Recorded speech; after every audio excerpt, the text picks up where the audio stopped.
ধনমাল ছিল তোমারও বাবার, সে মরে গিয়ে আজ হয়েছে তোমার। তোমার বাপেরই মালিতে তুমি ওয়ারিস হইলে, কাল ছেলে ওয়ারিস হবে তুমি মরে গেলে। ধন ধন করিও না ধন অপরজন, মরিলে তোমার সঙ্গে যাবে না কো ধন। ধন জন অপরজন না রহে কাহার, আনিত ভাবে এই নিত্য ব্যবহার। ধন জন অপরজন না রহে কাহার, অপরে তোমার মালে ওরাবে বাহার। একা অন্ধকারে ছিলে মায়ের উদরে, একা ফের যেতে হবে ঘোর অন্ধকারে। আজ তুমি বাস করিতেছ হয়ে সনকার, আকালকে ছাড়িয়ে যাবে সংসার সোনার।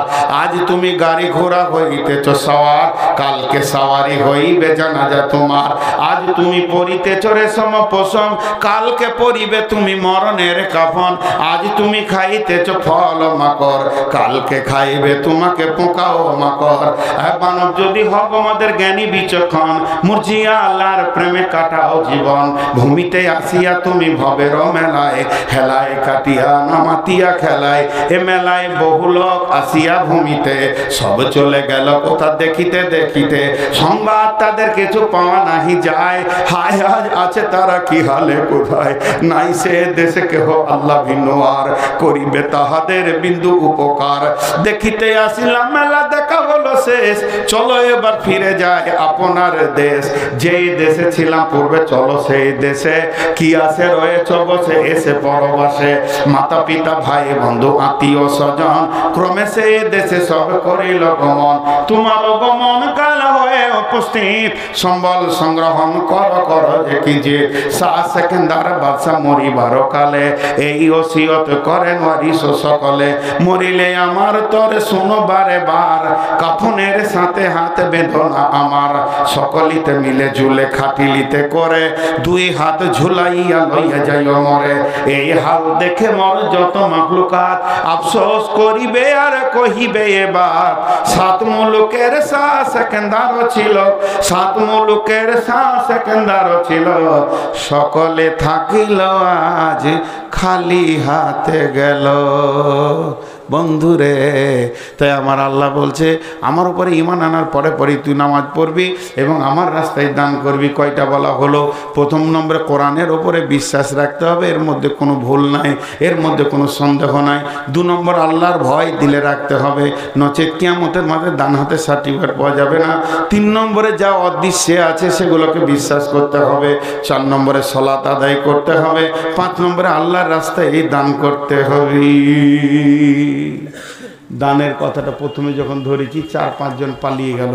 ওদের ধারণা কি যে যখন এবার কালেকশন করবে ঘর যায়। হ্যাঁ জি না, এখনো 3টে আছে, তো ওই 3টে বাদ রাখি নাকি? হ্যাঁ শেষ করবো না, ওই 3টে শেষ করবো। আর সেই মিয়া কয় বানি ইসরাইল ভাই কোথায় আছে? আমাকে দিয়ে আসবে তো আল্লাহ। খেপা মানুষ তো, ওই জন্য জিজ্ঞেস করেছি। বাসটা না পেলে খুব কষ্ট পাবো। নেপাল বর্ডারে যাচ্ছে।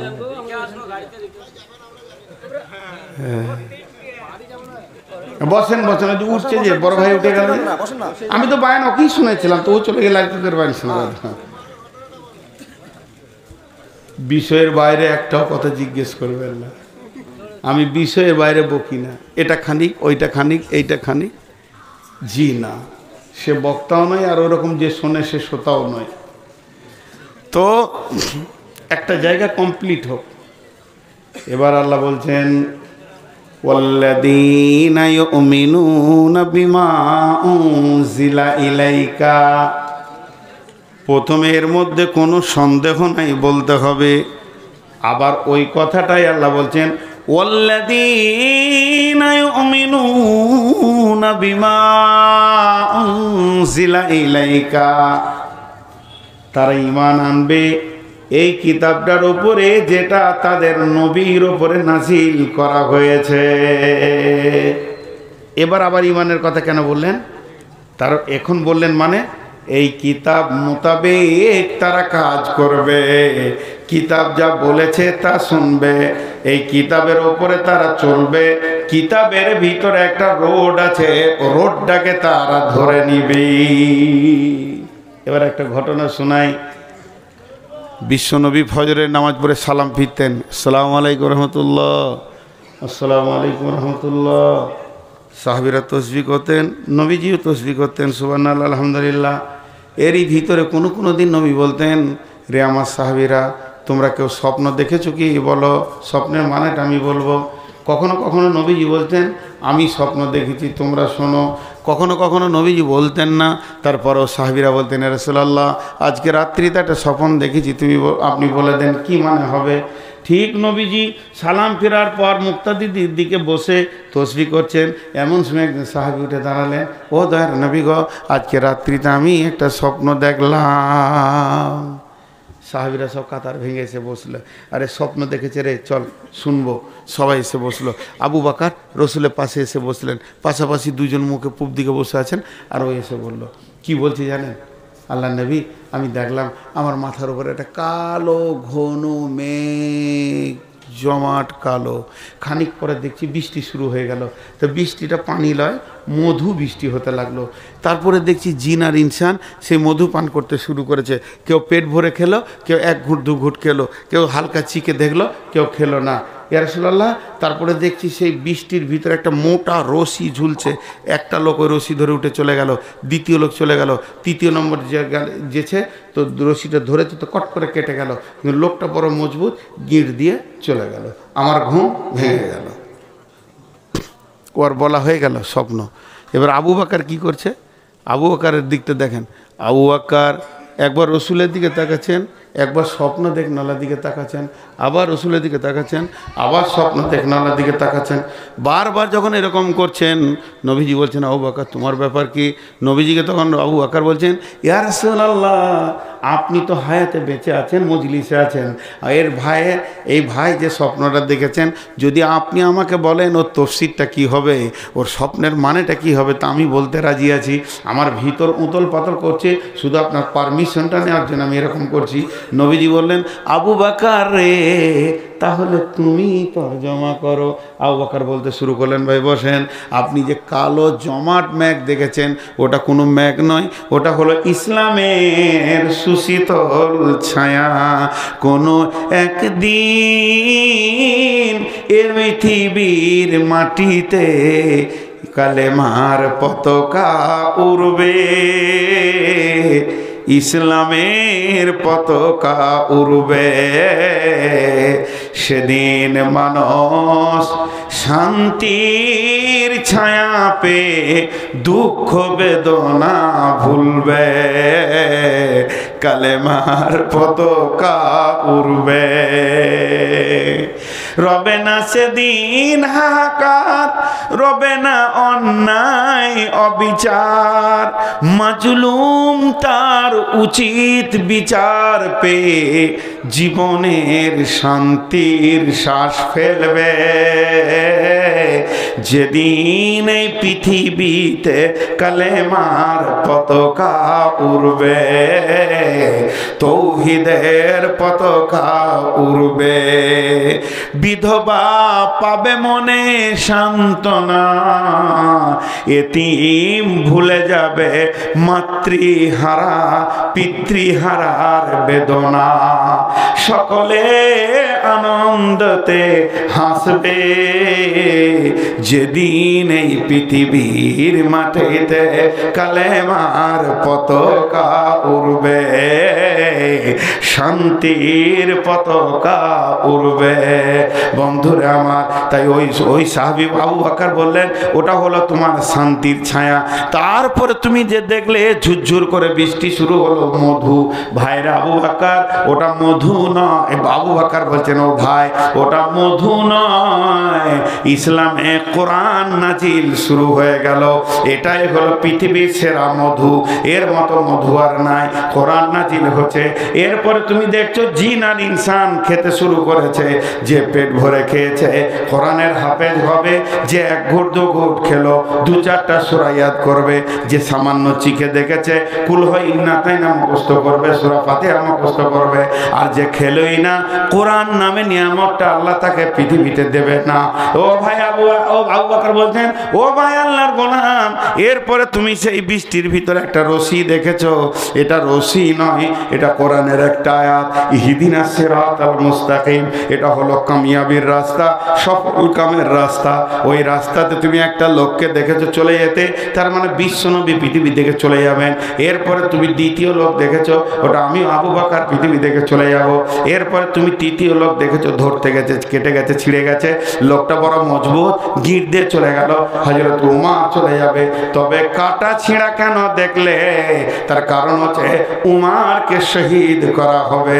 অতএব বন্ধুরে, আল্লাহ তাবারক ওয়া তাআলা বলেন, ওয়াল্লাযীনা ইউমিনুনা বিমা উনজিলা ইলাইকা, তোদের উপরে যেটা নাজিল করা হয়েছে, তোর নবীর উপরে যেটা নাজিল করা হয়েছে, এইটার উপরে সম্পূর্ণ বিশ্বাস রেখে আমল চালিয়ে যা।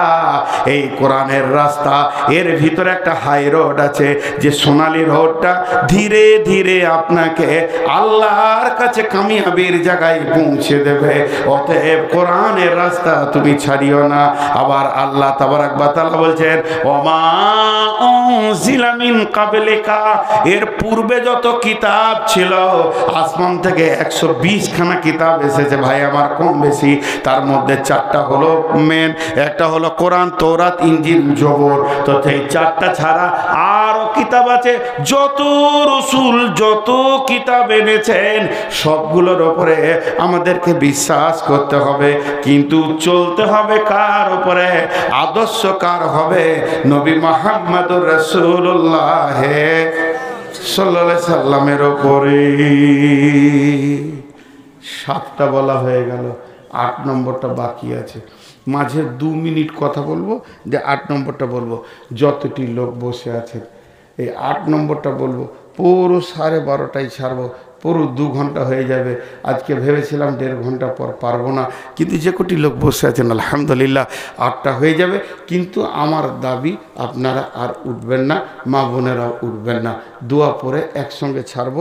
মাত্র 11টা মিনিট চেয়ে নিচ্ছে ইনশাআল্লাহ। আর উঠিয়ে না, যে উঠবাকে বলবো, ভাই বসেন, হাতে ধরছি, পায়ে ধরছি, কি বেজ্জুতি যে হবে। আমি ব্যয়, আমার শরম নাই। জি, তাহলে 8টা হয়ে গেল। একবার গুনিয়ে দিই, এই কিতাবটার মধ্যে কোনো সন্দেহ নাই। আল্লাহর ভয় থাকতে হবে, হেদায়েত পাবে।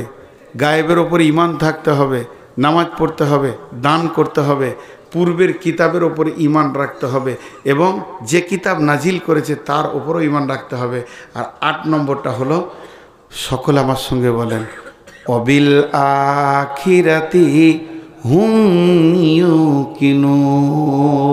সকলে বলেন, অবিল আখিরাতি হুম ইউকিনুন। আখিরাতের ওপরে দৃঢ় বিশ্বাস রাখতে হবে। শেষ আজকের বক্তব্য। কঠিন আখিরাত।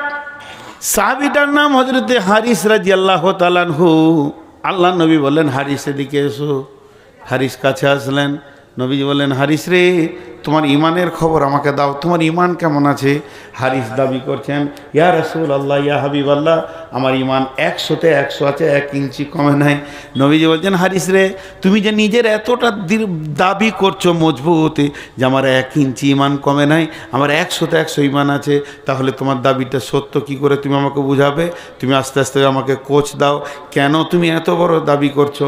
হযরত হারিস বলছেন, ইয়া রাসূলুল্লাহ, সকাল থেকে বিকাল সন্ধ্যা, সকাল থেকে দুপুর, দুপুর থেকে বিকাল, বিকাল থেকে সন্ধ্যা, সারা দিনটা আমার কেমন হালাতে কেটেছে শুনেলেন আপনি। এবং আল্লাহর কালাম পাক জান্নাতের ব্যাপারে যেমন যেমন যেমন যেমন বলেছেন, আমি যেন 2 চোখে, যেন শব্দ ব্যবহার করেছি, আমি যেন 2 চোখে জান্নাতের নিয়ামতগুলো দেখতে পেয়েছি সকাল থেকে সন্ধ্যা পর্যন্ত। পক্ষান্তর আপনি যেমন জাহান্নামের কথা বলেছেন, আগুন ছেঁড়াছিঁড়ি করছে, যার জাহান্নামীরা আর্তনাদ করছে, তারা চিল্লাইছে, সেখানে গরম পানি রয়েছে, রক্তের নদী রয়েছে, পুঁজের নদী রয়েছে, সেখানে জঘন্য জঘন্য সাহাবীরা মানে ফেরেশতারা কষ্ট দিচ্ছে। সে যেন আমি 2 দুই নজরে দেখতে পেয়েছি জাহান্নামের কামরাগুলো খালানো হচ্ছে, জাহান্নামীদের আর্তনাদ যেন আমার কানকে ঝাঁঝিয়ে দিয়েছে।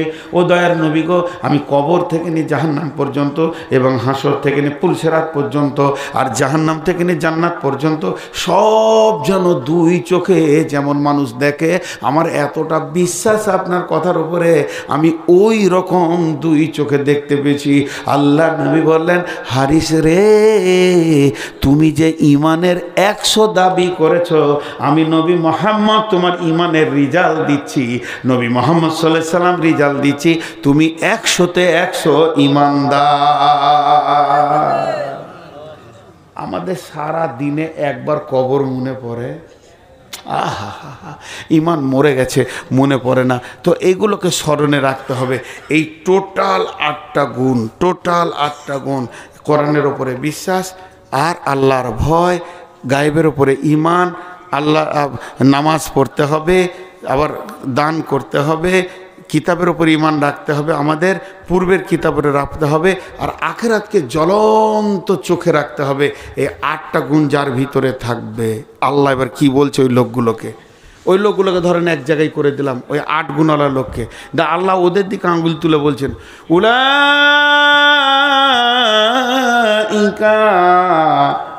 আলা হুদাম মির রাব্বিহিম। এটা বাংলায় বলি, ওরা রয়েছে তাদের রবের সহি রাস্তার উপরে। আবার আর একবার বলছেন, ওয়া উলাইকা হুমুল মুফলিহুন, এরাই তো কিয়ামতের দিনে ডান হাতে সার্টিফিকেট পাবে, সফল কাম হবে, হাসতে হাসতে জান্নাতে যাবে। বান শেষ, বিষয় শেষ। 2টি দোয়া দিচ্ছি, জোরে আমি